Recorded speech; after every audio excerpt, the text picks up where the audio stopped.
All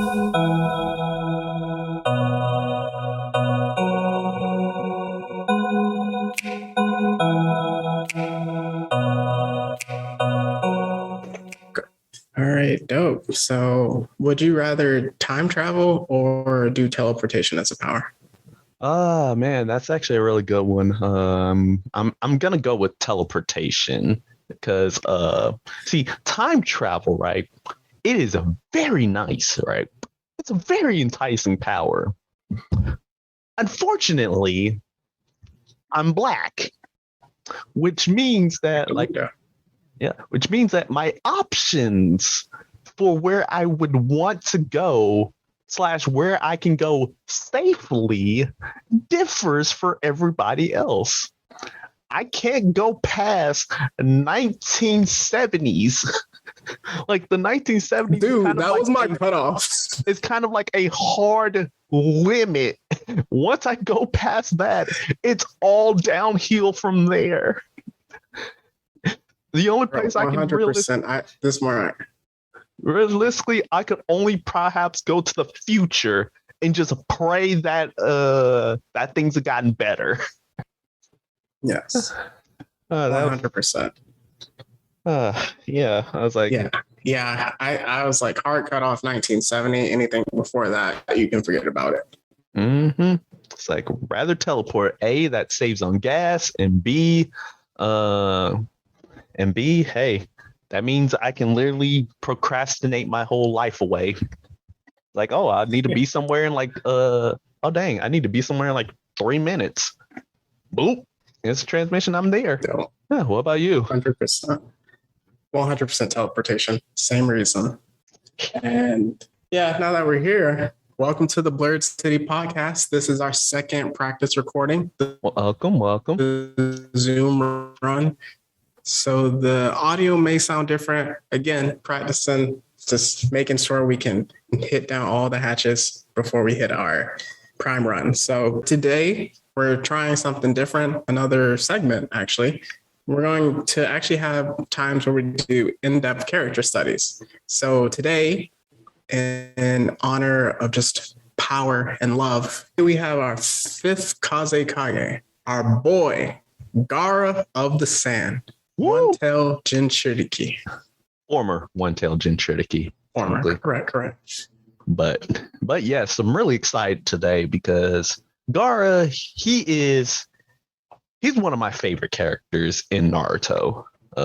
Period. Behind the boy Naruto, Pain, and Obito, Gaara is like he is up there in my top 5, easy.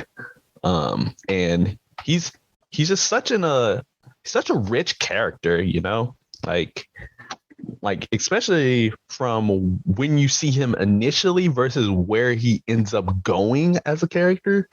And what better way to kick it off than with where we first see him? Like, yeah. So you want to lead us through that? Oh yes. So in terms of like where everything's at in Naruto, Naruto and gang, they just finished the Zabuza arc, and they're about to go to the Chunin exams, in which they get to fight other ninjas from different villages, you know, just to rank up and be a higher level ninja. And of course the Sand Village is there, which is one of the many villages that participated. And who is there but this stoic, red-headed, gaunt, emo-looking character by the name of Gaara. Now, I say he's stoic, but the man, as you come to find out, is a complete and total monster. As when you see him next, he literally obliterates, like, he kills like 3 ninjas without getting touched. Blood goes everywhere. And he's just sitting there like, yes. Right. And keeps it moving. So yeah, now that you mention it, him being introduced in the tuning exams, do we see in the first Naruto series Gaara in the best 2 arcs on the entire show? Ooh. I mean, Yeah, actually, yeah, in the top two arcs, tuning exams and the Kaz and the Sasuke retrieval arc. Exactly. Yeah, I was about to say the Kazekage retrieval arc. Like, oh, whoa. That was a great one. That was a great way to kick off Shippuden. We'll get to it. But yeah, so when we first see him, this is like the biggest threat we've seen so far, other than Orochimaru. But Orochimaru is more creepy and like scary, other than just like Gaara was like fear for your life, terror. Yes, he's pure Black Air Force personified, as I love to say, and but how did he get to that, right? How did we get to psycho murderer Gaara? Because every character has an origin, every character has a backstory, and his oh boy, his is jacked, especially coming from a black man. But yeah, as we alluded to earlier, he was the jinchuriki of the one-tailed beast known as Shukaku. So thing about that is he has a whole like chakra demonic being inside of him, and it actually was implanted to him in the womb. So when he was born, it ended up killing his mother. So yeah, that just so he just comes out of the gate murdering, which is kind of a problem in of itself. And as he grew up, a thing with like all jinchurikis, Naruto included, as you all know, is that like every single jinchuriki, like even though they have like all this power and everything, they are feared and hated by everyone in their village. Like it's kind of it's basically kind of Naruto's version of racism in a way. Well, one of two versions of racism. So like, yeah, they're hated, they're ostracized, some are even bullied or attacked. In Gaara's case, he was isolated, he was left alone. He was pretty much he was isolated from everybody. Everybody was scared of him. His own dad, his own siblings, his sister and brother Tamari and Kankuro were scared of him. The only people he had in his life was his uncle, and the name escapes me. His uncle Yashimaru. Yes, Yashimaru, and like he was the main one that was basically giving Gaara any sense of like, hey, like your mother loved you, like even though it may seem like everything is sideways, like you're good. And another thing about like the Shukaku spirit is that like it causes like his personal sand to immediately defend him whenever he's in threat. So like it'll automatically go for the kill or defense. And it also makes it so Gaara is like unable to go to sleep. Now knowing the effects of insomnia, folks, personally, not being able to sleep for a long time like that'll drive a man mad in and of itself. And I would have been long gone. I would have committed genocide a long time ago if that was the case. And think about the effect of that on a child that's still developing. Exactly. Left with your thoughts where you're isolated, like you said, no one loves you. You're having attempted assassinations on you, as we get to later. So. Yeah. And that's the biggest thing. Like you touched upon it, like Gaara pretty much had multiple assassination attempts on his life. But the one that truly got to him was when his uncle was ordered by his father to assassinate him. Like, bruh. Not only that, but like after Gaara, basically killed his uncle. Kills him. He, like his uncle basically said like, hey, nah, your mother ain't loved you. She hated you too. And that is pretty much what caused Gaara to snap officially. So he uses the sand to pretty much etch the Japanese kanji for love onto his temple, onto his forehead. And that's where Psycho Murderer starts. Yes. And then he even had the falsehood of being told that he was named Gaara because it's essentially a demon loving only himself, that he was his mother's hatred to the world. So, not even a production of love like most kids can think they are. It's literally like, hey, I'm my mother's cursed gift to the world, the destruction of it. And we'll get into more parallels with him and Naruto, but unlike Naruto, Naruto never knew that he was the Jinchuriki for a while until he got told. Gaara knew, and people openly hated him about it, but also like talked about it. So that's something else we'll look at later.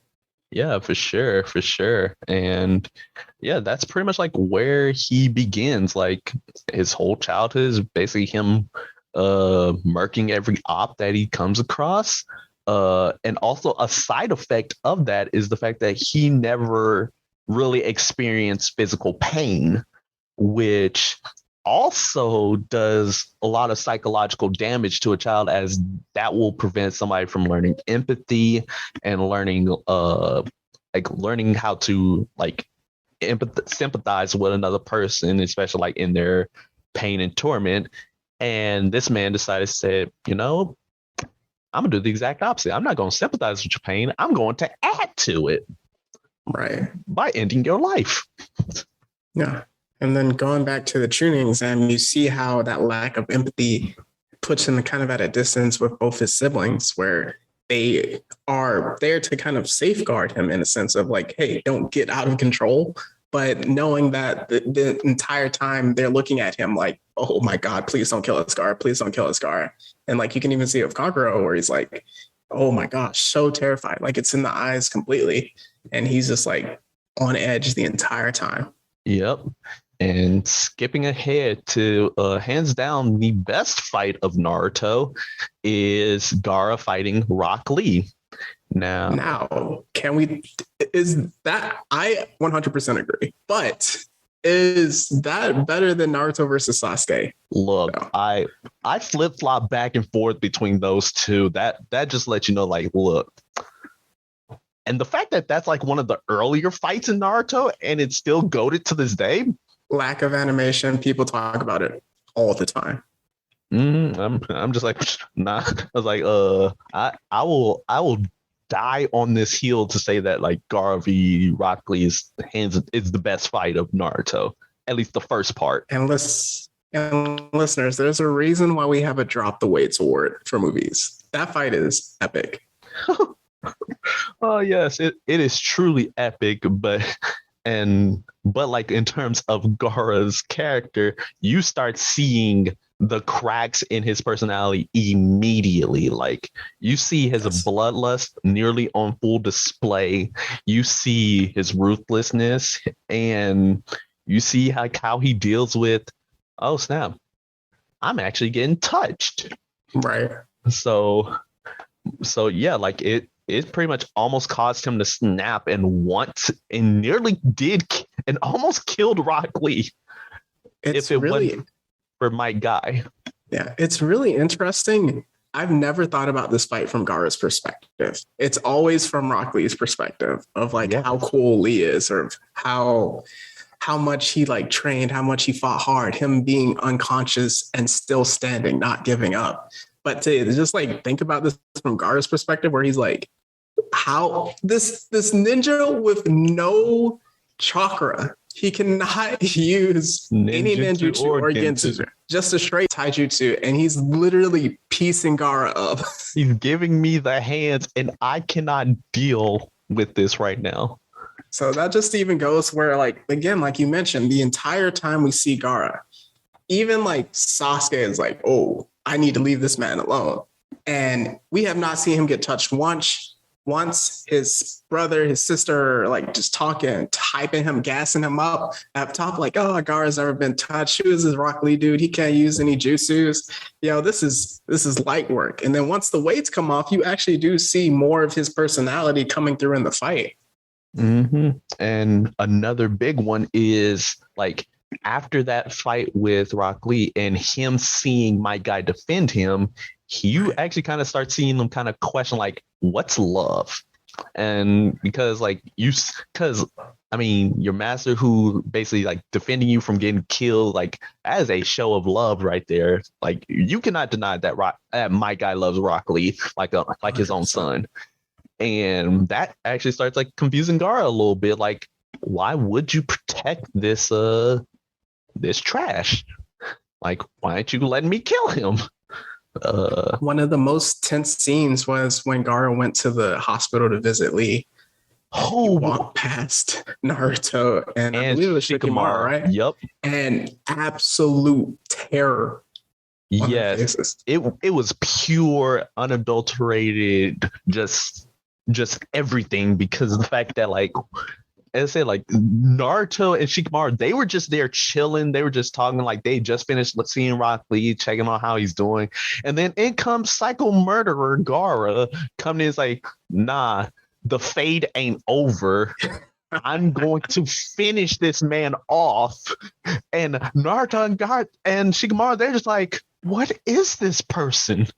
What is this even human?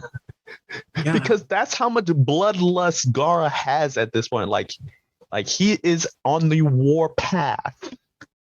But yeah, also throughout the tuning exam, we don't just see him as like a mindless, bloody murderer, like a berserker. We also see that he's really smart, which is even more dangerous. Like a psycho murderer who thinks like he is, as you mentioned, he is strategic. He knows exactly like what to do in order to defend himself and how to kill the op quicker. And sometimes even, and if he's in his psycho murderer mode, then he'll figure out how to kill you the slowest possible. But yeah, like even moving on to the tuning finals where Sasuke comes in. Ooh. This was a good fight too.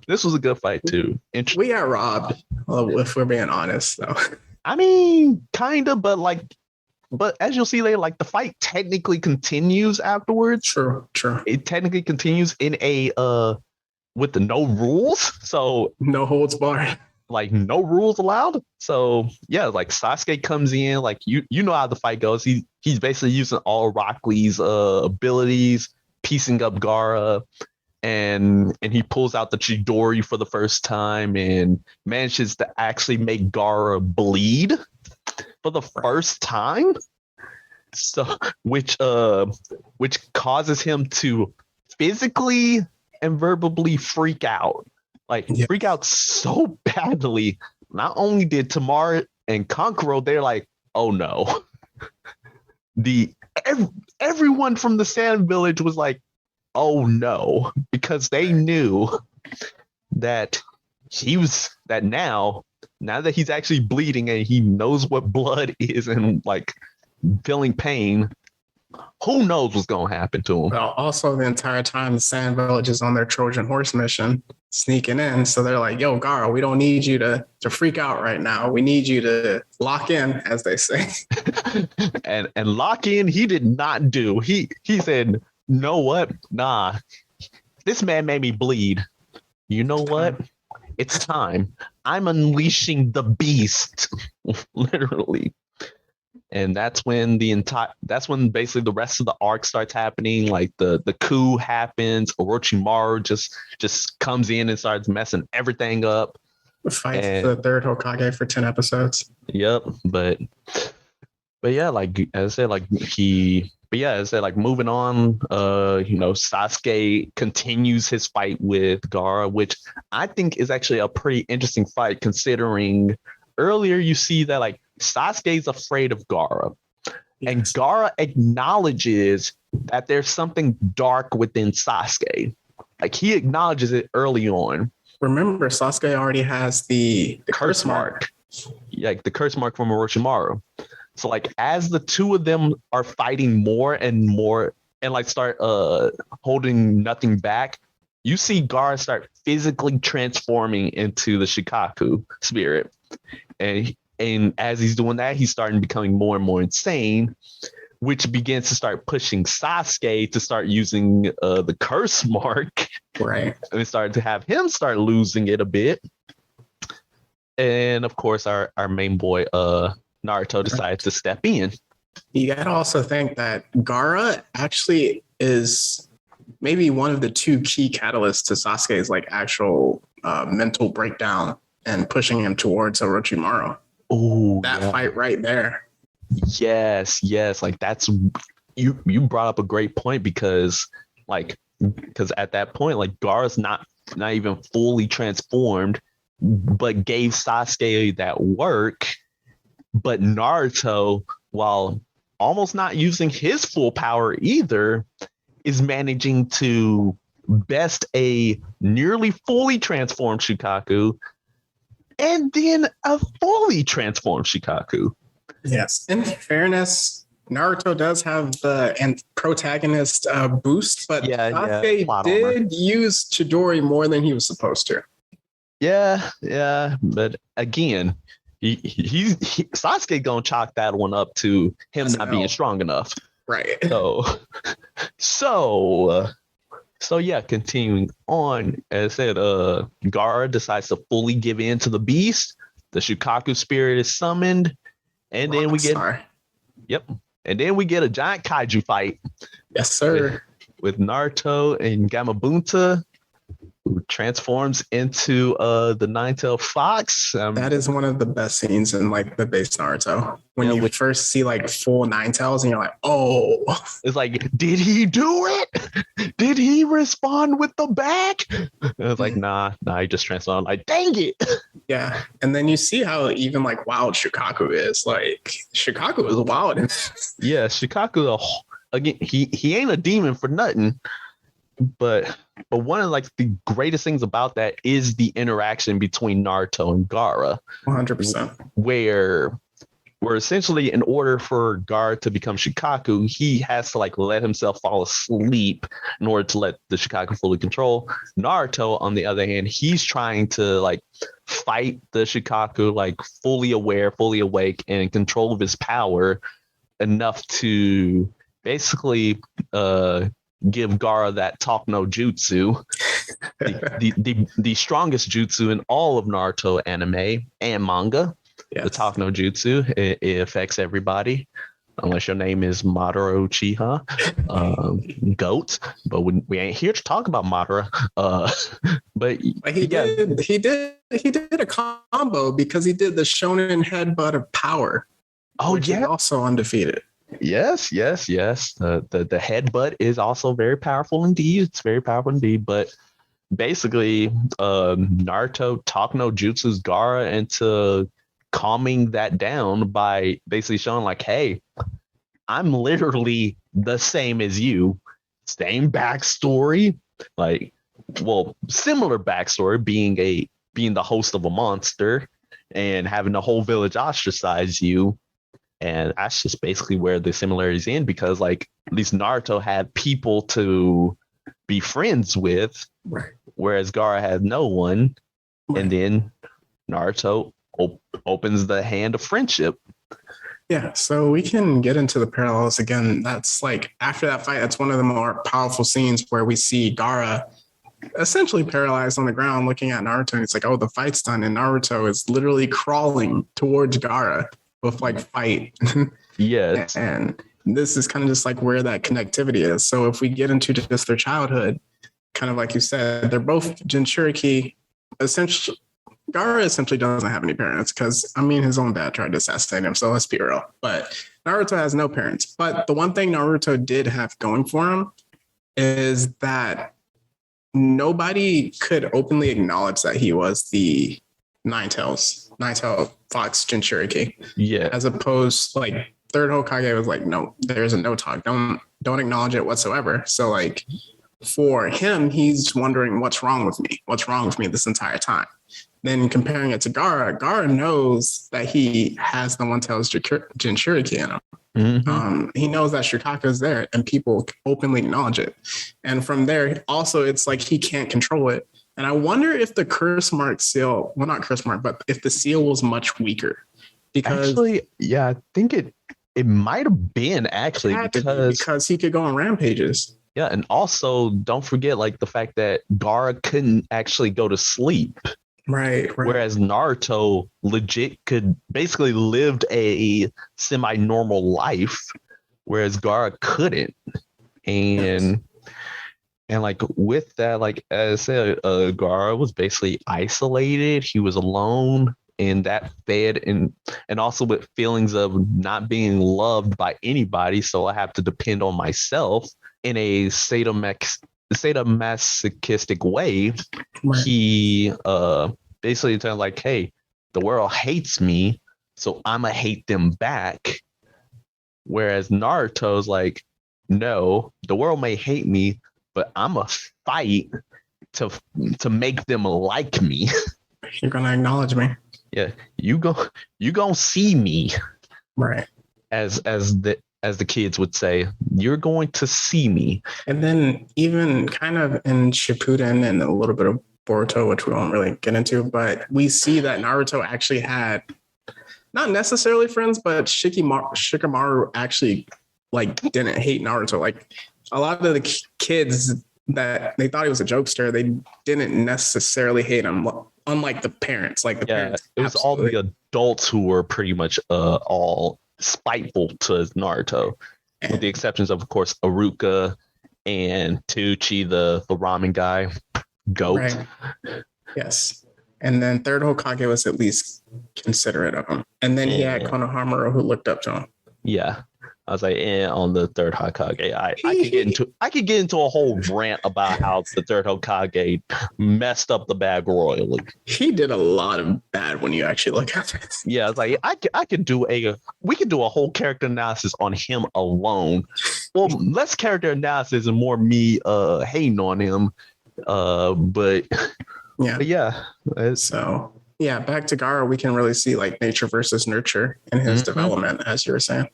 Yeah, absolutely. And from there, you actually start like seeing Gaara like develop.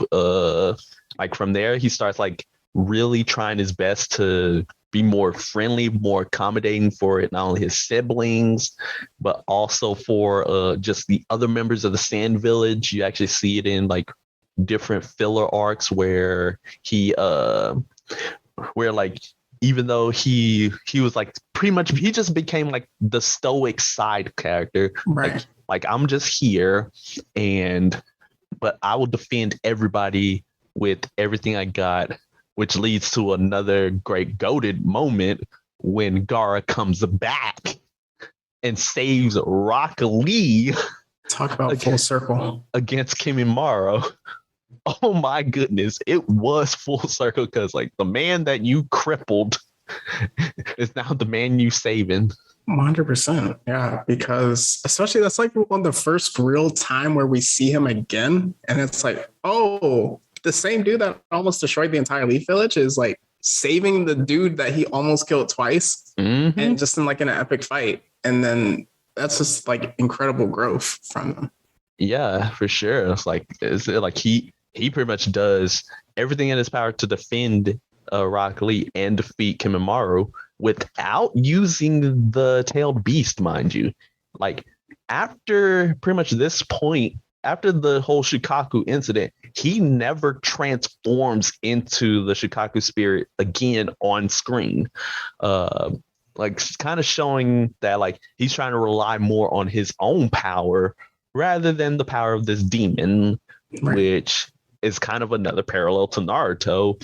Well, or more foreshadowing of what Naruto eventually has to do. Sure.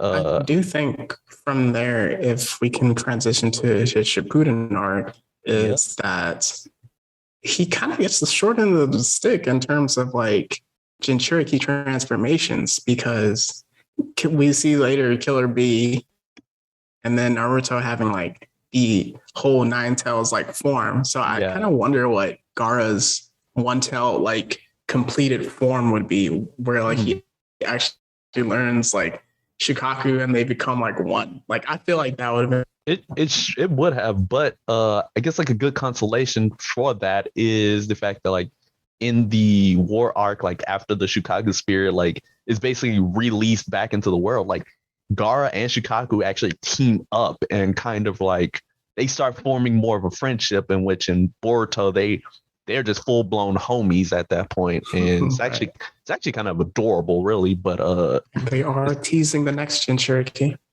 Let's not get into that one. Let's not get into that.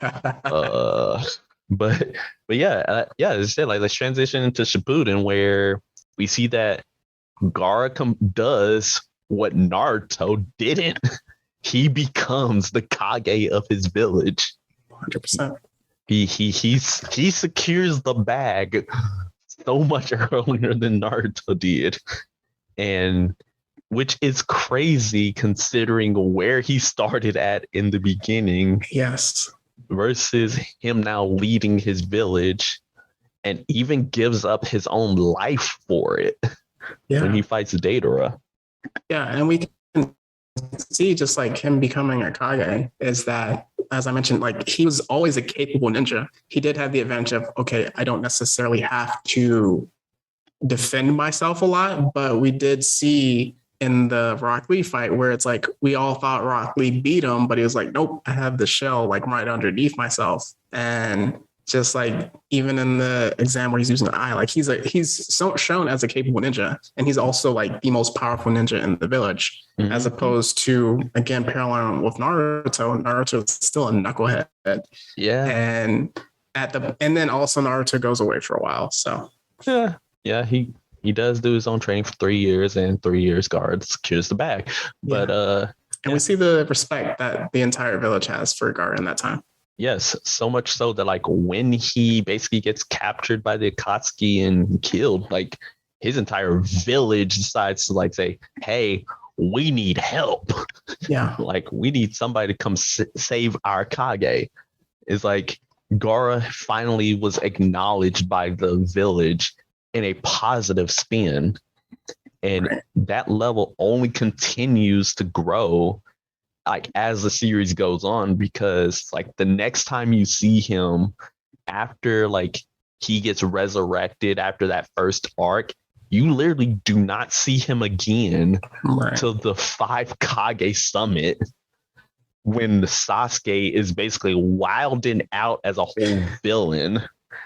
And this part actually is like super funny, and like it's amazing because now it's literally the Sasuke Gaara fight from Naruto, but the roles are literally in reverse, where Gaara is the one is now trying to talk sense into basically a senseless Sasuke, like a Sasuke whose one track mind is murder, and revenge murder. And I'm trying to remember the timeline. This is right after he killed Itachi, right?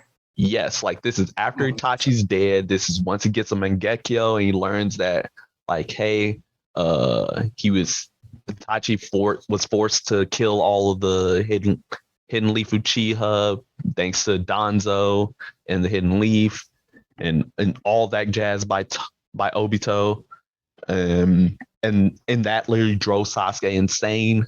And now Gaara's basically trying to talk no jutsu. Voice of reason.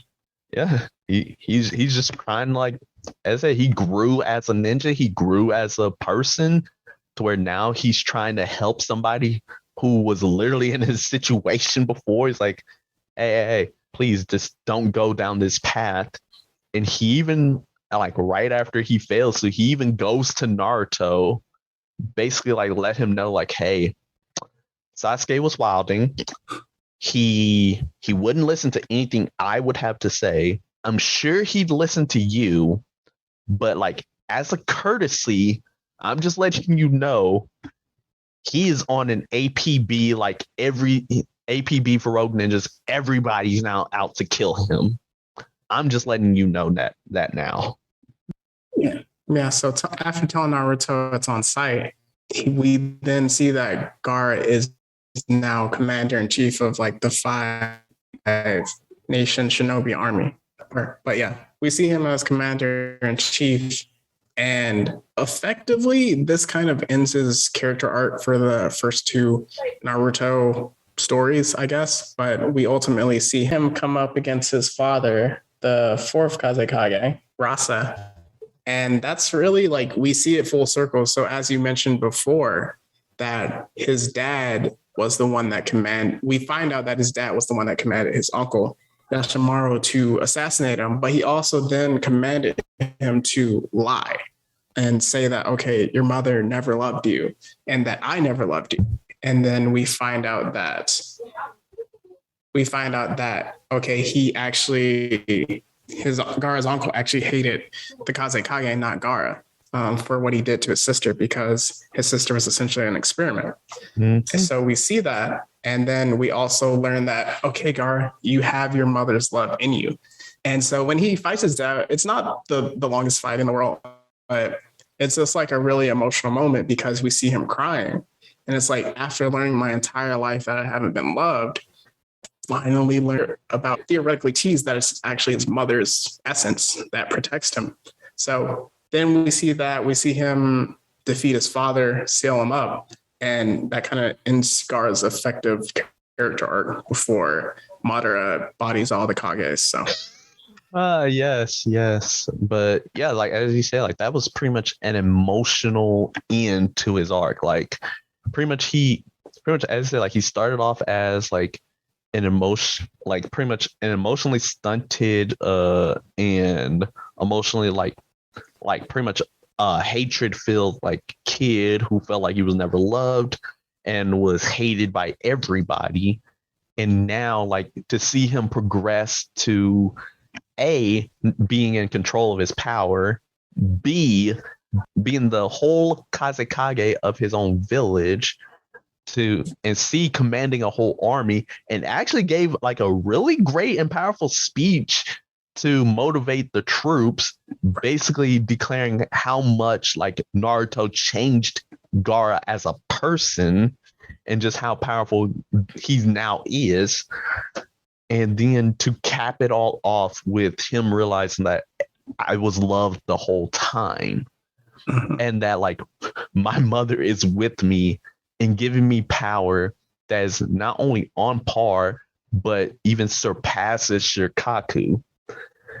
That is just like, again, an amazing way to end his arc and to end his story.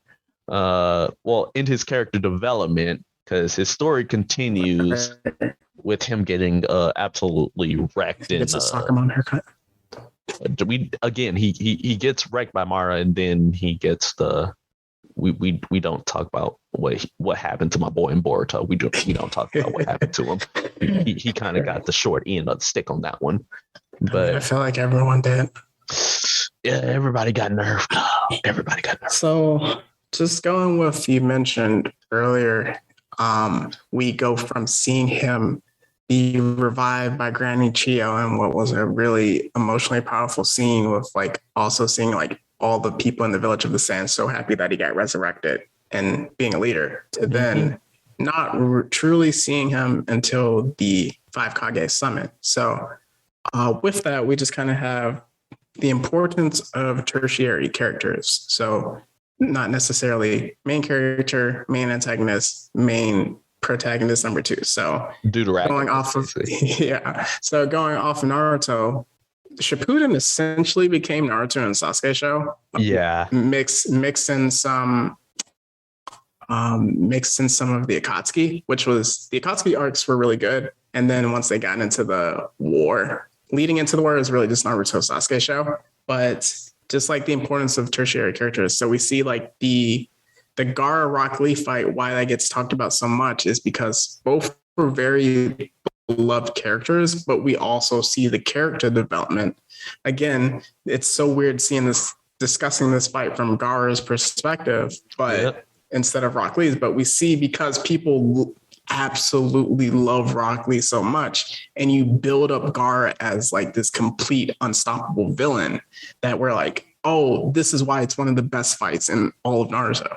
Like even like if you want to talk about Shippuden fights or Boruto fights from an emotional nostalgic standpoint, it's still a fight that stands up. So like just if you want to elaborate on like side characters that are like why they help a show. Yeah, definitely. It's really great to like have like tertiary characters or kind of like the third member of a supposed trio of characters, because of the fact that it gives the world building, like more character, right?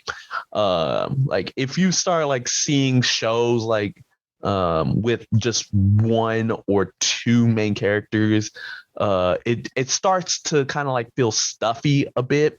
Like it feels kind of like very small, very just it's like only focused on that one person.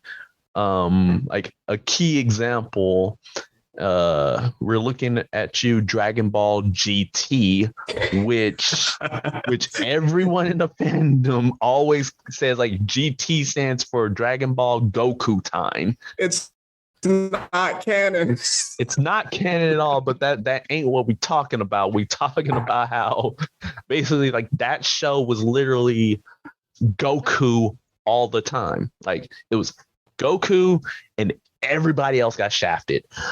Whereas and like heck, even Dragon Ball Super, it's more Goku and Vegeta. Super not that? Right. Dragon Ball Super, it's more actually it's better because it's more of a Goku and Vegeta type of deal. Like it's more of a 1-2, kind of like how Shippuden is more of a 1-2 with Naruto and Sasuke. Right. But as I said, like it's really great to have more tertiary characters in a show. That way, it gives people more characters to latch onto and to see their progression or to even see themselves in, as well as just building up the world and like saying like, hey, like the world is bigger than just these two people. They're like other characters who are all strong in their own right, and they have every right and opportunity to do good or to like do like whatever is necessary in the story as well. Now, does it all work out? No. Sometimes it doesn't work out, but sometimes like characters, like as we mentioned today with Gaara, they do get their moments. They do get their just due, and I'm not spoiling anything, but My Hero Academia gave Todoroki, who's basically the tertiary character of that series, a total bag. Like they gave him his due in the quickness in the manga. So I'm just waiting for that to get animated. I'm like, ooh boy. Yes, and in fairness to Shippuden, it actually gave Itachi a really great story that made him a lot of people's favorite. And I think one day it'd be really interesting to get into the kind of like the big three, their rise and not necessarily fall, but pitfalls from there. Yeah. Just ups and downs with it, but also just the quintessence of it, because those really help define anime today. So again, just wrapping up with Gaara, we want to stick with their last thing with him. What is his relatability like? Yes, he is like in some cases like pretty much an example of the effects of like what an isolation and an abusive childhood can do to a child. And I'm sure like many people like have probably like seen that and like probably have actually experienced it. And also it's, as I mentioned, like well at the beginning of the show, it's like it's kind of like a semi thing for racism. Like, hey, like you're part of this set of people, in this case, jinchuriki. So we're going to treat you so far different from everybody else and treat you with like less respect. And yeah, like that's something many people dealt with in our lives. I say I've dealt with it. I don't know if you have as well, but in like in some way, shape, or form. But yeah, like, and also like Gaara's a case of rising above what you've been raised on. Right.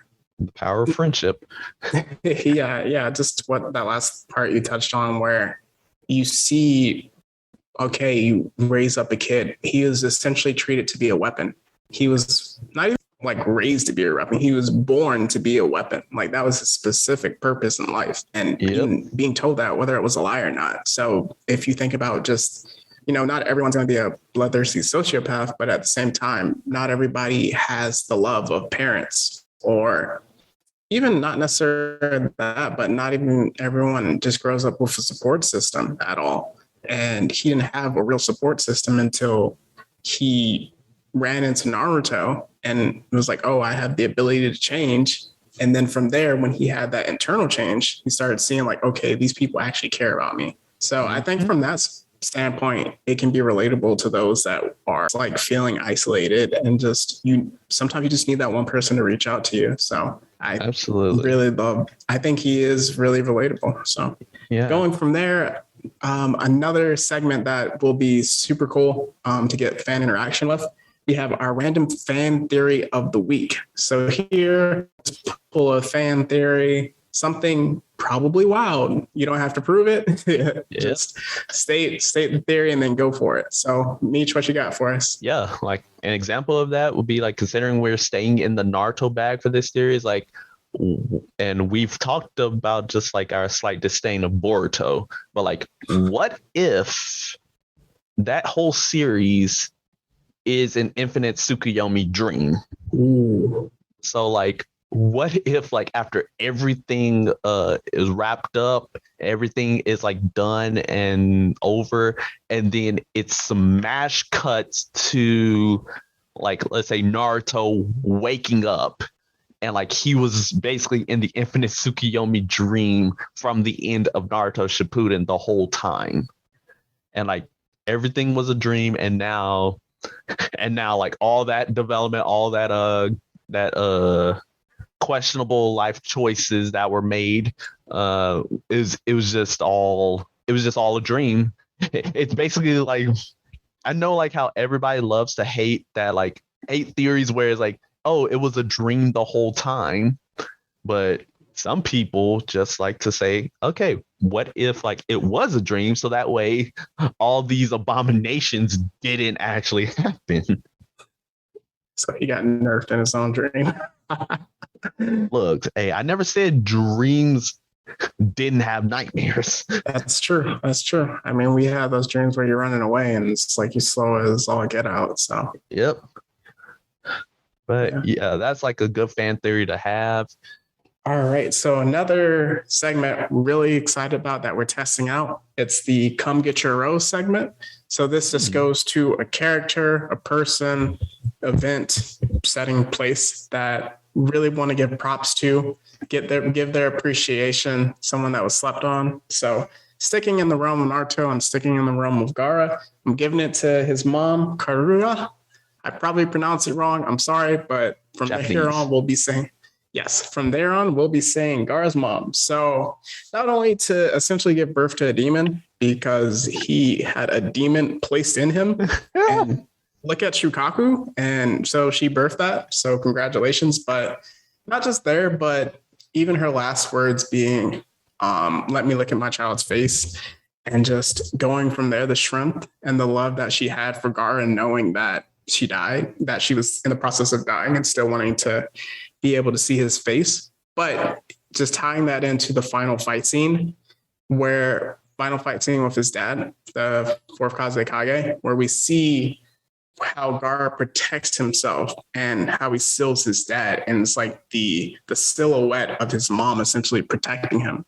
And for it to even be teased early on where his uncle Yashimaru says that the Shukaku is more of an attacking, vengeful spirit, but it's not necessarily one for protection. So he believed that it was Gaara's mom, her will within Gaara, within his sand, protecting him and not Shukaku. And even his dad looking at that and saying, oh, your mother's will lives on. Like we kind of see that even with Naruto, where it's like his parents' essence is in him, stopping him from breaking out into like bad Nine Tails mode. So just from that, Gaara's mom, come get your rose, because you made a lasting impact even in death. So from there, we have our recommendations, just in general, whatever we want to go to related to the main topic of our deep dive or not. But for me, I'm going to stick with Gaara and just some fights with him that you can check out. So obviously, of course, Rock Lee versus Gaara is something that you can put on repeat, analyze it over and over again, and truly look at it from Gaara's perspective, because that was definitely definitely eye-opening just to have that conversation today. Next, Gaara versus Kimimaru. Technically Gaara and Rock Lee versus Kimimaru, just like kind of that small redemption arc that we see of him again helping the dude that like first opened his eyes to just kind of like having someone that care about you. Then going from there, Gaara versus Deidara, where we see Gaara as the Kazekage getting his love and respect and defending the village that he was almost everyone thought he would destroy one day. So just seeing that. And then finally, just the emotional aspect of Gaara versus the fourth Kage, his dad. Yeah. And you got anything? Oh, yeah. And just even adding on to those type of recommendations, I would also say watch the Naruto versus Gaara fight. And as we mentioned earlier, like try to see it from Gaara's perspective and see like, hey, this is the key turning moment for Gaara as a character. And even continuing on, see Gaara's look up Gaara's conversation with Sasuke and Gaara's conversation with Naruto after the Sasuke fight, because those definitely and biggest one, Gaara's speech. Look at those speeches. Like these are more like conversation based recommendations, but these definitely like give more insight into like how a character grows and how he progresses. And then finally, after our recommendations, do you have any plugs you want to get in? Yes. So in terms of where you can reach out to us, we have my Instagram, which is Meech, MEECH _the_legend. And then also on Twitter at Absolute Venom. Gots to go get them. Nice. And for me, you can check out my first novel, Phantom Pain's A Most Irregular Tale, on Amazon or Amazon Kindle. And if you want to reach out, my Instagram, Mitri_dash, so METRI_dash. And then on Twitter at the mad-16, the MADASH16. So going from there, we can leave you with some words of encouragement. Yes. So this week's words of encouragement is that despite your upbringing, despite your whatever circumstances that you're in, and whatever you may be facing, you can rise above it, and you definitely are stronger than you think. So can't say it any better myself. So going from there, that we're wrapping up. This is our Zoom second practice run. And just remember, it's not goodbye forever. It's just goodbye for now. That's the Blurred City Podcast. See ya. And just have that beat playing out. Ooh, that's going to be so smooth.